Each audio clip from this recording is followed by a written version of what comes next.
Good morning, little clackers. Look at that. The tails are wagging. Oh, they're so cute. Anyway, let's talk Mopar. Something you don't see too much on my channel, even though that's the name of the channel. Look at all this scrap. What is this? This is what's left from the old station wagon. This is my mom's car. This station wagon was a 1977, and I was about 9 years old. It actually belonged to a neighbor, and it was a new car back then. Now, over the years, sometime, I guess in the 80s, my parents bought it used, and it started to have some rust, and it started having some issues. Well, later on, in the 90s, I think it was like 93, 94, I don't remember the exact year. It was sometime after Hurricane Andrew. I went ahead and I decided that I was going to fix it up. It was originally a beige color, and it had that wood grain stuff down the side. It was like an imitation wood grain station wagon. And I painted it with the metallic silver color, which you see here. And when I painted the car, I had the glass out of it. I had the interior out, had a lot of parts taken out. And I did some rust repairs to the bottom and to the back. And those repairs actually held up pretty well. But the rest of the car was fairly original. And even though I painted it, as you can see, I painted underneath the hood and everything. Well, because I live in Florida, this just completely rusted out. Now you can see how bad this is. This is one of the panels. This is the door sill here. Look at the inside of it. Just completely rusted out. Look at this door support over here with the hinge. Completely rusted out. Everything just disintegrated. This is part of the cowl panel. As you can see, it rusted. Now there's some good parts on here. Why would I even save this? Why didn't I just junk the whole car? Well, for example, these bumper bolts with their little chrome outside pieces, even though the bumper is shot, they're the same as my old Chargers. These windshield wiper arms and pivots, it's going to be tricky to get them out. They're still good. The radio antenna, and here's the wiring harness. Now this wiring harness is different than in my Chargers, but some of the components are the same. Also, who knows, I may find another Mopar enthusiast who decides to restore or repair one of these cars, and they may need this. I'm saving the steering column. I gotta disconnect that. The engine is a 318 V8. Now it's nothing special, it's not a big block, so it's not going to be highly collectible or anything, but it was running, and a lot of these cars had these small blocks. This is a later one. I think it has the cast crankshaft. Actually, maybe not. It's got a narrow balancer. It might be forged, who knows, but it is a 77 model. I've already removed the AC compressor, which is one of those Chrysler RV2s that's a little difficult to find. And again, you can see back then, they put shock absorbers on the bumper. And these bumpers, although they are rusty now, they are quite massive. A modern piece of garbage, you're going to have some little plastic crap.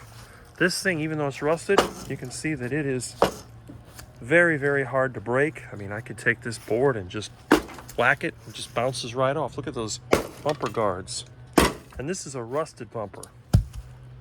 Imagine how strong it was when it was new. Look at that. This bumper contained the outer shell, which is steel, and this inner brace, and it was bolted up to those shock absorbers.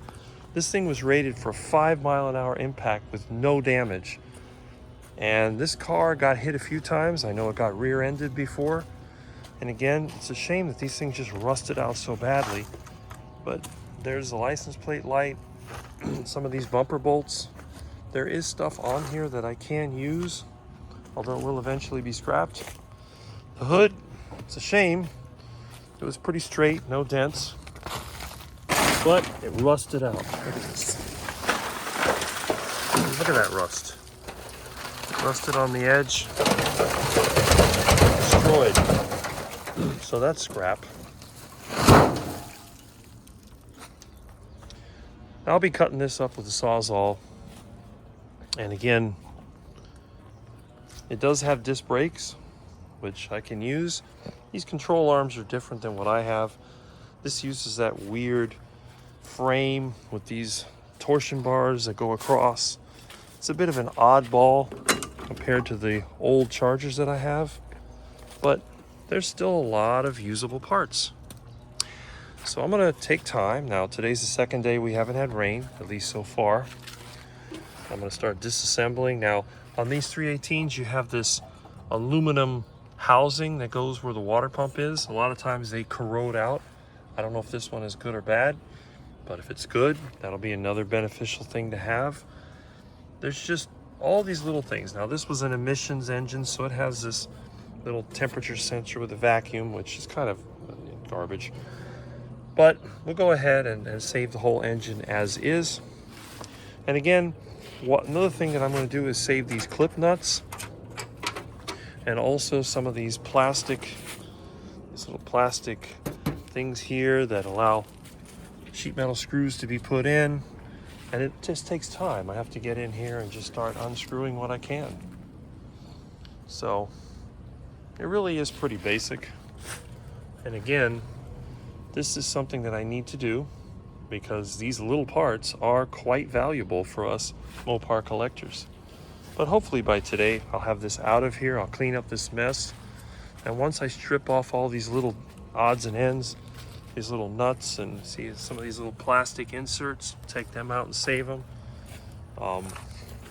Even this little plastic edge that they put on the fender, I may save that. Stainless steel trim ring and headlight bucket and all that. Even these rubber bumpers like this, I like to save this. I'll go ahead and scrap this. So it's going to take a little bit of time, but it's definitely worth doing.